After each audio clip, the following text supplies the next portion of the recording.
नमस्कार दोस्तों, आप सभी का फिर से स्वागत है स्पिरिचुअलिटी की दुनिया में। दोस्तों, प्रभु शिव की शक्ति से संचालित है, उसके प्रति हम उदासीन हो चुके, उसे हम भूल चुके हैं, नजरअंदाज कर चुके हैं।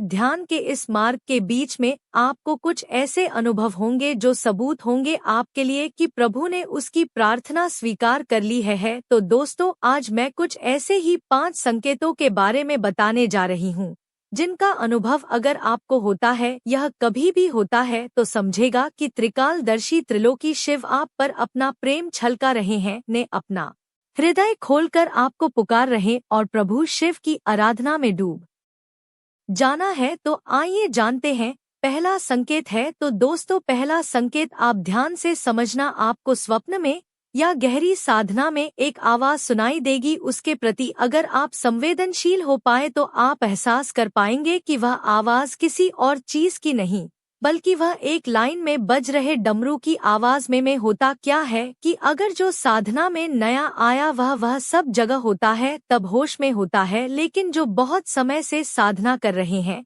उनका स्वप्न भी और उनकी नींद भी प्रभु के ध्यान में होती है, जिसके कारण उनकी संवेदना बढ़ जाती है और वह इन संकेतों को साफ महसूस कर पाते हैं, समझ पाते हैं। तो आपको जब कभी भी स्वप्न में किसी आवाज का एहसास हो या अभियान में भी आवाज का एहसास हो, तो आपको समझ लेना चाहिए कि प्रभु शिव स्वयं आपके आसपास है। और दोस्तों, जो बहुत समय से पूजा में है, बहुत समय से साधना में है, उन्हें स्वप्न में अध्ययन में न सिर्फ आवाज सुनाई देगी बल्कि डमरू की दिखाई देगा, जैसे स्पष्टता स्वयं शुरू हुई है। तो यह तो था पहला संकेत, यह समझते हैं। दूसरे, संगठित हो आपको सपने में या गहरे ध्यान में एक पत्थर की आकृति देगी, जिसे देखकर आपके दिमाग में शिवलिंग का ख्याल उठेगा। अब यह पत्थर की आकृति कई लोगों को देखती है, लेकिन संवेदनशीलता न होने के कारण हम उसे नजरअंदाज कर देते हैं। अब उदाहरण के लिए, जैसे आप ऐसा समझ गई कि आप मेरी यह वीडियो देख रहे हैं, लेकिन अभी आपको यह खेल रही है कि आपने किस रंग के कपड़े पहने हुए। जब आप देखेंगे तभी आपको याद आएगा है। तो भक्ति करते करते आपकी संवेदनशीलता बढ़ेगी और आप समझ पाएंगे कि वह पत्थर की आकृति शिवलिंग है, और जैसे जैसे आपकी समझ बनेगी वह पत्थर की आकृति हर गुजरते पीपल के साथ स्पष्ट और स्पष्ट होगी जाएगी और शिवलिंग का रूप लेगी। तो दोस्तों, उम्मीद करती हूँ कि आपको यह भव्य सावन के महीने में अवश्य होगा। और दोस्तों, कुछ भक्तों को पूरा शिवलिंग पहली बार में ही नजर आ जाता है। तो यह था दूसरा संकेत, शिव की कृपा का। दोस्तों, अब यह जो तीसरा संकेत है वह आपको तब अनुमान हो सकता है जब साधना के दौरान खुद को पूर्णतः मिटाने में सक्षम हो जाएंगे, यानी कि खुद को बिल्कुल चूर्ण बना ले, खुद का अस्तित्व ही खत्म कर दे और आप प्रभु शिव की साधना में कुछ इस कदर डूब जाए जैसे एक नदी सागर में मिलने के बाद मिल जाती है। क्योंकि अगर नदी नदी रह गई या आप रह गए तो ना कभी नदी सागर बन सकती है और ना आपका मिलन शिव से हो सकता है। तो साधना में हमें वैट को हटाने और अद्वैत में खो जाना है। और यह संकेत है आपको रुद्राक्ष या रुद्राक्ष की माला का स्वप्न में नजर आना। यह आपके लिए निमंत्रण होगा स्वयं भोलेनाथ की, आप खुद को बुलाकर उनमें डूब जाएं, उनकी साधना में लीन हो जाए। हेलो दोस्तों, अभी तक जो निर्णय आपको संकेत बताए हैं, अगर आपको अभी तक नहीं महसूस हो पाए तो कोई बात नहीं, आप निरंतर इसके लिए प्रयास करते रहिए। और अपना अनुभव बताना चाहती हूँ कि आपको यह संकेत महसूस होंगे ही लूंगी अगर आप एक साधक की भौतिक शिव का ध्यान करें। यह मेरा आपसे वादा है। तो आइए दोस्तों, अब चलते हैं चौथे पॉइंट की तरफ से। मैं आपको कुछ गुणों के बारे में जो कि संकेत रूपे स्वप्न में या ध्यान में रखते हैं, उनके बारे में बताऊंगी कि उनका अर्थ क्या होता है।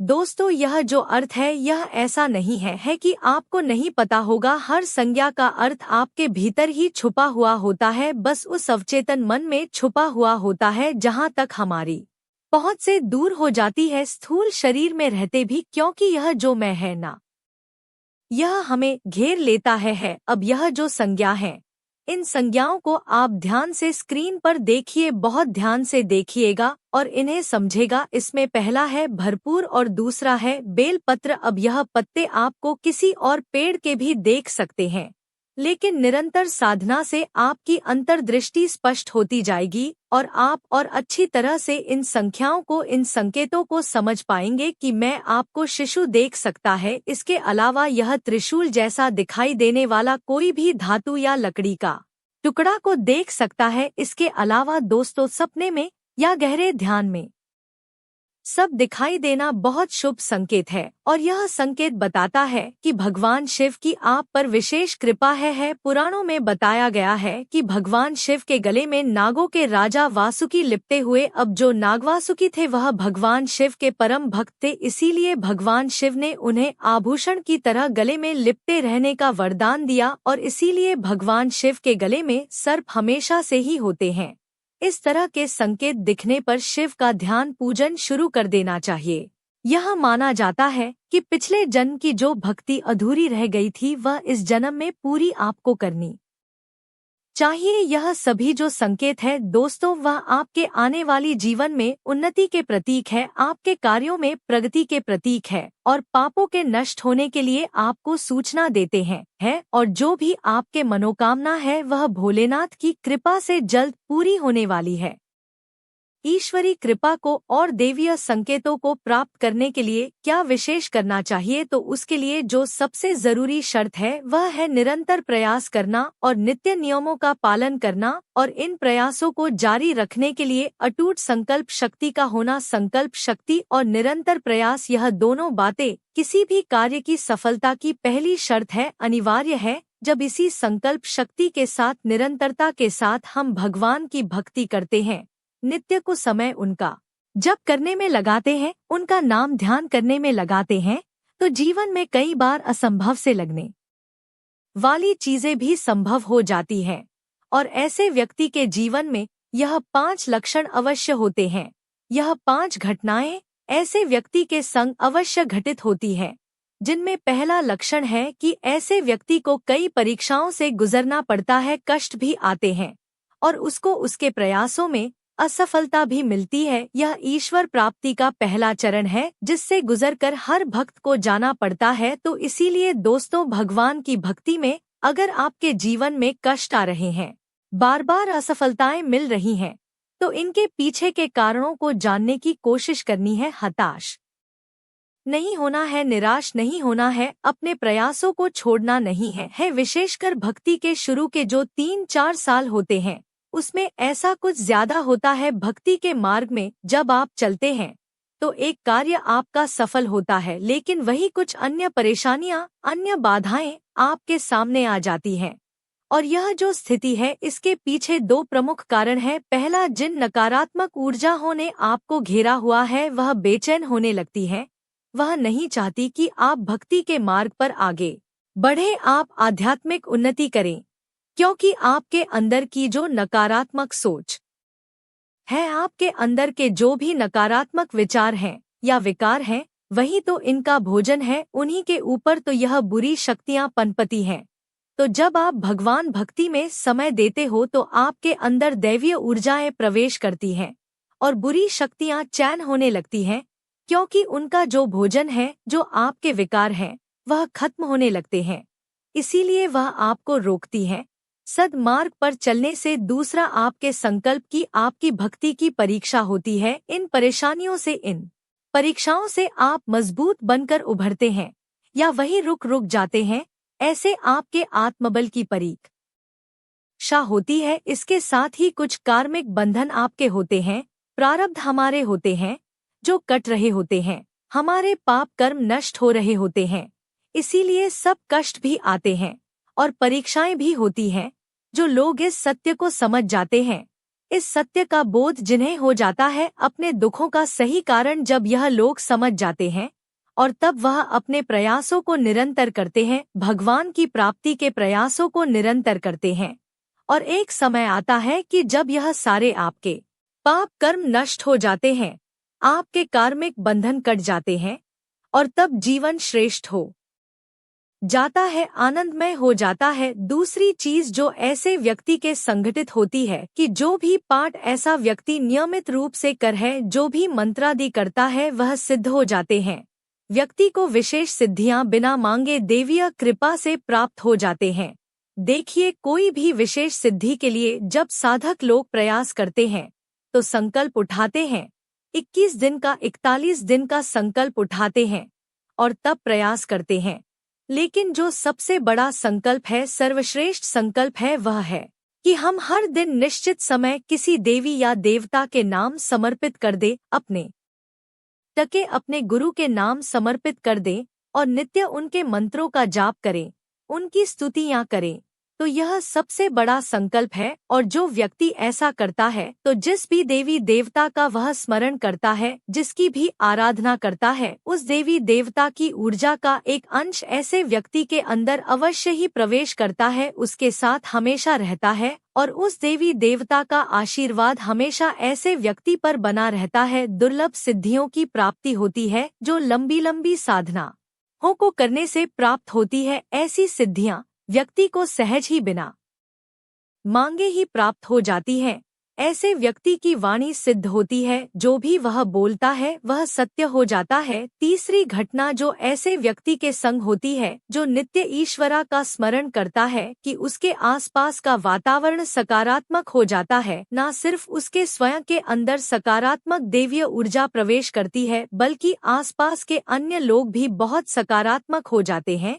जिस घर में नित्य ईश्वर के नाम की ज्योत जलती है, उनके नाम का स्मरण हो है, वहाँ कोई भी नकारात्मक शक्ति नहीं टिकती, क्योंकि नित्य जाप से दैवीय ऊर्जा है उस घर में इतनी प्रबल हो जाती है कि कितनी भी प्रचंड नकारात्मक ऊर्जा है, कितनी भी प्रचंड बुरी शक्तियां हैं, उनका नाश होता है। और ऐसा जो व्यक्ति होता है उसके पास उस देवी देवता की शक्ति सहज होती है, उसकी रक्षा करती है और उसके पूरे परिवार की रक्षा करती है। चौथी घटना जो ऐसे व्यक्ति के संग होता है कि कार्य स्वयं ही बन लगते हैं, सोचा हुआ पूरा होने लगता है, क्योंकि जो भी व्यक्ति निरंतर भगवान के स्मरण में रहता है वह सत्कर्म करता है, वह सदिच्छा को रखता है, सद्भाव उसके अंदर होते हैं, सात्विक भाव होते हैं। तो इसीलिए जो देवी शक्तियां है वह ऐसे व्यक्ति की मदद करती हैं। स्वयं के हित के साथ साथ ऐसा व्यक्ति दूसरों के हित के लिए भी इच्छा रखता है तो व्यक्ति के कार्य स्वयं ही बनने लगते हैं और आने वाले जीवन में ऐसा व्यक्ति सफल होता है, उन्नति को प्राप्त होता है। पांचवा बड़ा लक्षण जो व्यक्ति के संगठित होता है कि देवीय कृपा से भविष्य की घटनाओं का ज्ञान होने लगता है और किसी भी व्यक्ति को जब आप देखते हैं या किसी स्थान विशेष में आप जाते हैं तो वहाँ की ऊर्जा उस व्यक्ति की ऊर्जा का आभास पहले से ही हो जाता है। कोई भी व्यक्ति सामने आता है तो उस व्यक्ति को देखकर आपको यह आभास हो जाता है कि व्यक्ति की सोच क्या है, सकारात्मक है या नकारात्मक है। किसी स्थान पर जाकर यदि वहाँ कोई भी नेगेटिव एनर्जी है तो उसका आभास ऐसे व्यक्ति को हो जाता है, या सकारात्मक ऊर्जाएं हैं, दैवीय ऊर्जाएं हैं, तो उनका भी आभास ऐसे व्यक्ति को हो जाता है। सेंसिटिविटी बहुत बढ़ जाती है। क्यों होता है? क्योंकि निरंतर भक्ति से जो हमारा पीनियल ग्लैंड है, जो आज्ञा चक्र है, वो सक्रिय हो जाता है, जो कि हमारी स्पिरिचुअल ग्रोथ से, हमारी आध्यात्मिक उन्नति से जुड़ा हुआ होता है। ये चक्र, इसके अलावा हमारे जो भी और चक्र हैं वो बैलेंस हो जाते हैं, एक्टिवेटेड हो जाते हैं। उन चक्रों के जो भी ब्लॉकेजेस है वह दूर होते हैं।